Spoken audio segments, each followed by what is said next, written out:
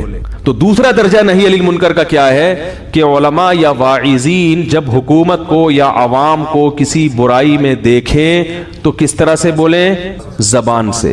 تو یاد رکھو زبان کا آگے حدیث میں آتا ہے اگر زبان سے بولنے کی بھی استطاعت نہیں ہے فَبِقَلْبِهِ, پھر کس سے, دل سے. دل سے مطلب یہ کہ دل میں نیت کرے کہ جب استطاعت ہوئی تو بدل دوں گا میں. اب زبان جیسے ہاتھ سے بدلنے کا یہ مطلب نہیں ہے کہ جا کے اس کا باجا توڑ دیا آپ نے, تو اسی طرح زبان سے کہنے کا یہ مطلب نہیں ہے کہ آپ کھڑے ہو کر تقریر کر سکتے ہو وہاں پہ. جیسے ہاتھ سے بدلنے میں یہ دیکھنا پڑے گا کہ نتائج کیا نکلیں گے, فائدے کے بجائے نقصان تو نہیں ہوگا. تو ایسے ہی جب کسی کو زبان سے تبلیغ کی جاتی ہے, صراحتاً منع کیا جاتا ہے کہ یہ گناہ مت کرو, تو اس میں بھی شریعت کہتی ہے اس کے نتائج دیکھو کہ اس سے فائدے کے بجائے کہیں نقصان تو نہیں ہوگا. بعض دفعہ زبان سے کہنے میں بھی فائدے کے بجائے الٹا نقصان ہو رہا ہوتا ہے, اور دن رات اس کا گھروں میں مشاہدہ ہو رہا ہے. کتنے لوگوں کی کالز آتی ہیں, میں بعض لوگوں کو منع کر دیتا ہوں اپنے بیٹے کو نماز کا بھی مت کہو کیونکہ وہ چڑ میں آ گیا, ضد میں آ گیا ہے, چھوڑ دو اس کو اپنے حال پہ. لوگ اپنے ماں باپ کے بارے میں میرے پاس آتے ہیں کہ میرے والد نماز نہیں پڑھتے. میں نے کہا ایک دفعہ کہو, 2 دفعہ کہو محبت سے, بس اب کیا کرو, خاموش, کیونکہ اب بار بار بولو گے تو فائدے کے بجائے کیا ہوگا. تو میرے بھائی جب اپنے گھر میں ہم زبان سے تبلیغ کرنے سے پہلے 100 دفعہ سوچتے ہیں, تو کیا حکمرانوں کو زبان سے تبلیغ کرنے سے پہلے 100 دفعہ سوچنے کا حکم نہیں ہے کہ فائدہ ہوگا کہ نقصان ہوگا. حضرت مولانا طارق جمیل صاحب چونکہ دائی ہیں, وہ زبان سے روکنے سے پہلے 100 دفعہ سوچیں گے کہ میں نے اگر عمران خان کو یا وزیر اعظم کو یا فوج کے سربراہ کو یہ کہہ دیا کہ یہ جرم ہے, اس کا یہ نقصان ہے, تو کہیں اس کا فائدے کے بجائے نقصان نہ ہو. تو ان کی رائے ہے, وہ یہ سمجھتے ہیں کہ میرے لیے ایسے موقع پہ خاموشی بولنے سے زیادہ بہتر ہے. اور ممکن ہے دوسرا عالم یہ سمجھتا ہو کہ نہیں میرے لیے بولنا ضروری ہے, اس کے نقصانات کم ہے فائدہ زیادہ ہے, تو وہ بولے. تو اس میں رائے کا اختلاف بولو بھائی ہو سکتا ہے. ایک آدمی سمجھتا ہے کہ میں اپنی بیوی کو, بیوی کی مثال سے دے رہا ہوں کہ بیوی پر تو آپ کی حکومت ہوتی ہے نا, جب اس پہ آپ سوچے سمجھے بغیر تبلیغ نہیں کرتے اور آگے ڈر رہے ہوتے ہو کہ پتہ نہیں آگے سے جوتا آئے گا یا بیلن آئے گا, تو حاکموں کو تبلیغ یا حکمرانوں کے ساتھ ملتے ہوئے ان کو سیدھے راستے پہ لانے کے لیے کیا وہ طریقہ اختیار کیا جائے گا جو فیس بک پہ لوگ کمنٹس کر کے سمجھا رہے ہیں مولانا کو کہ آپ اس طرح کیوں نہیں بولا, آپ نے یہ کیوں نہیں بولا, آپ نے یہ کیوں نہیں بولا. وہ ان لوگوں سے پوچھیں گے کہ آپ بتاؤ میں نے عمران خان کو جا کے کیسے تبلیغ کرنی ہے. تو سینس لیس لوگ ہیں, جذباتی لوگ ہیں, یہ لوگ مذہب کو بدنام کرنے والے لوگ ہیں. حضرت مولانا طارق جمیل صاحب جس طبقے میں محنت کر رہے ہیں اس طبقے میں عام علماء محنت نہیں کر رہے, اور وہاں تک اس اسٹائل میں پہنچا جا ہی نہیں سکتا جو ہمارے عام طور پہ وائزین کا انداز ہے. میں اس انداز کو برا نہیں کہہ رہا, وہ دوسروں کے لیے مفید ہے لیکن ہر ایک کے لیے مفید نہیں ہے. وہ میرے پاس اداکارائیں آ چکی ہیں, اداکار نہیں اداکارائیں, میں نام بھی بتا سکتا ہوں لیکن پھر میرے خلاف ایک کلپ بن جائے گا کہ یہ دیکھو یہ فلمی اداکاروں کے نام لے کے ممبر پہ وہ کر رہا ہے. انہوں نے بتایا کہ ہمیں مولانا طارق جمیل صاحب کیسے دین پر لے کر آئے ہیں. ایک دفعہ بھی ان کو یہ نہیں کہا کہ سر پہ دوپٹہ رکھو. وہ فلمی اداکار جو فلموں میں ناچنے اور گانے والی, مولانا اس کے پاس تبلیغ کے لیے گئے ہیں تو ایک دفعہ بھی یہ نہیں کہا کہ اپنے سر پہ دوپٹہ رکھو. نہیں یاری میرا خیال بات سمجھ. ایک دفعہ بھی یہ نہیں کہا کہ نماز پڑھا کرو, بیٹھ کے گپ شپ لگا کے آ گئے بس. اب کوئی دیکھنے والا کہے گا کہ حدیث میں تو آتا ہے کہ اگر تم میں زبان ہاتھ سے روکنے کی استطاعت نہیں ہے تو کس طرح سے بولو, زبان سے. مولانا یہ سمجھ رہے ہیں کہ ابھی زبان سے کہنے کی بھی استطاعت نہیں ہے, اس میں زبان والی ڈوز برداشت کرنے کی بھی طاقت نہیں, ابھی تو صرف قریب کر لو. عامر خان جو بڑا فلمی اداکار تھا, مولانا جب اس کے پاس گئے, ہمارے ایک استاذ نے بتایا پوری رات نماز میں دعا مانگتے رہے ہیں اس کی ہدایت کے لیے. اگر 1 گھنٹے کی ملاقات ہے تو دعاؤں میں 4 گھنٹے لگائے ہیں. بات آ رہی ہے سمجھ میں؟ یہ جذبہ ہے نا کسی کو سیدھے راستے پہ لانے کا. جب کسی میں جذبہ ہوتا ہے تو وہ 100 دفعہ سوچتا ہے کہ اس کو کیسے تبلیغ کرنی ہے. میں نے 1 گھنٹے کی ملاقات سے پہلے 4 گھنٹے اللہ کے سامنے بولو بھائی گڑ گڑانا کہ کس طرح دین پہ آ جائے. اور جتنی دیر ملاقات ہوئی ہے اس میں دین کی تبلیغ کی کوئی بات سرے سے بولو بھائی کی نہیں ہے. اس پہ بھی آپ کو کلپ بنانا چاہیے تھا. یہ کیا کر کے آئے وہاں بیٹھ گئے, اس سے فلموں کی باتیں کی ہیں. وہ 75 میں آپ کی سنا, یہ فلم آئی تھی 78 میں ٹھیک ہے نا, اس پہ تو کسی نے کلپ نہیں بنایا. اس پہ سب نے کہا ماشاءاللہ بڑا اچھا انداز ہے, یہی انداز ہونا چاہیے خطبہ کا. اب جب آپ کے سیاسی مفاد پہ زد پڑ رہی ہے, ساری توپوں کا رخ آپ نے کس کی طرف کر دیا. حالانکہ مولانا آپ کی کسی سیاسی تنظیم کے خلاف نہ مولانا نہ میں ہوں کہ میرے خلاف توپیں شروع کر دیں. مجھے بھی کوئی غرض نہیں بھائی, آپ پی ٹی آئی کو ووٹ دو, آپ جمعیت کو دو, آپ مسلم لیگ کو ووٹ دو, ہمارا یہ موٹیو ہے ہی نہیں. تو جب الیکشن کا وقت آتا ہے ہم خود پوچھ رہے ہوتے ہیں کس کو دینا ہے بھائی ووٹ. ہمارے پاس تو فرصت ہی نہیں ہے ان چیزوں کی. لیکن رائے بیان کرنے کا ہر ایک کو حق بولو بھائی حاصل ہے, ہر شخص رائے کو بیان کر سکتا ہے. تو مولانا نے عامر خان سے ملاقات کی اور تبلیغ کے علاوہ بولو بھائی ساری باتیں کی. یہی تبلیغی جماعت کا ایک طریقہ کار ہے جس کی وجہ سے پوری دنیا میں اللہ ان سے دین کا کام لے رہا ہے. پوری دنیا میں بھائی قریب کرو, محبت پیدا کرو, اس سے دوستی لگاؤ تاکہ وہ اپنے دل کی بات تو آپ کے سامنے رکھے. جاتے ہی آپ نے اس پر ایک دم شروع کر دیا اور ڈائریکٹ فلموں میں پکڑا اس کو ٹھیک ہے نا, یعنی جو چیز اس کی شہرت کا سبب بنی ہے ڈائریکٹ وہیں سے جا کے آپ نے بات شروع کر دی. تو میرے بھائی وہ فلمیں کیا چھوڑے گا, وہ نماز روزے کی طرف بھی نہیں آئے گا. تو یہ مولانا کا طریقہ ہے. اس کا یہ مطلب نہیں ہے کہ اگر کوئی عالم جا کے کسی کو سمجھا رہا ہے تم غلط کر رہے ہو تو وہ غلط ہے. میں نے بتایا کہ ہر ایک اپنے انداز سے سوچتا ہے. ہمارے حضرت مفتی رشید احمد صاحب رحمہ اللہ تعالی جب کوئی رائے دیتے تھے نا کسی کام کے بارے میں کہ میں اس طرح سے کروں گا, تو حضرت کے پاس فون آتے, حضرت آپ کو اس طرح نہیں اس طرح کرنا چاہیے. تو حضرت فرمایا کرتے تھے اگر اللہ نے میری کھوپڑی میں آپ کا مغز رکھا ہوتا نا تو میں وہی فیصلہ کرتا جو آپ کر رہے ہیں. اصل مسئلہ ہے کہ میری کھوپڑی میں اللہ نے مغز کس کا بنایا ہے, صحیح ہے نا, میرا بنایا ہے. تو مجھے چونکہ یہ سمجھ میں آ رہا ہے لہذا میں ایسے کروں گا. لیکن لوگ پیچھے پڑتے نہیں, آپ کو بیان میں یہ کہنا چاہیے, آپ کو بیان میں یہ, مشورے کی حد تک تو ٹھیک ہے بھائی. جب زیادہ پیچھے پڑ جاتے تھے حضرت فرماتے تھے کہ چونکہ اللہ نے میری کھوپڑی میں میرا ہی مغز رکھا ہے, یہ ممکن نہیں ہے کہ کھوپڑی میری ہو اور مغز کس کا استعمال ہو بھائی مغز آپ کا استعمال. تو کس نے کیسے تبلیغ کرنی ہے, کس عالم نے, وہ خود یہ فیصلہ کرے گا. اس میں سیاسی لوگوں کو دخل اندازی کی اجازت نہیں ہے. مولانا وائز ہیں, نہ وہ پی ٹی آئی کے ہیں, نہ وہ مسلم لیگ کے ہیں, نہ وہ پیپلز پارٹی کے ہیں. وہ کس کے ہیں یہ تو ہمیں بھی نہیں بتاتے, وہ کس کو کس وقت جا کے ووٹ دے کے آتے مجھے نہیں پتا آج تک. لیکن اگر حکومت میں عمران خان ان کی رائے کے مطابق اس نے کچھ اچھے کام کیے ہیں تو مولانا کی ذمہ داری تھی کہ وہ اس کو اپریشیٹ کرتے. اور اس لیے بھی ذمہ داری تھی جو میں بتانا چاہ رہا تھا کہ اس وقت پاکستان کی تاریخ میں پہلی مرتبہ فوج, عدلیہ اور حکومت اکٹھے ہوئے ہیں. یہ بڑی زبردست بات ہے. لوگ اس کو بھی منفی اس سے دیکھ رہے ہیں. یعنی 3 بڑی قوتیں ہیں نا جس سے حکومت چلتی ہے, فوج ہوتی ہے, عدالت ہے, اور کیا ہے جو ملک کا وزیر اعظم ہوتا ہے, یہ حکومت جسے کہتے ہیں. تو یہ 3 بڑی قوتیں. اب تک پاکستان میں ایسا ہوتا رہا ہے کہ وزیر اعظم کوئی کام کرنا چاہ رہا ہے تو فوج ٹانگیں کھینچ رہی ہے اس کی, فوج کرنا چاہ رہی ہے تو عدلیہ ٹانگیں کھینچ رہی ہے,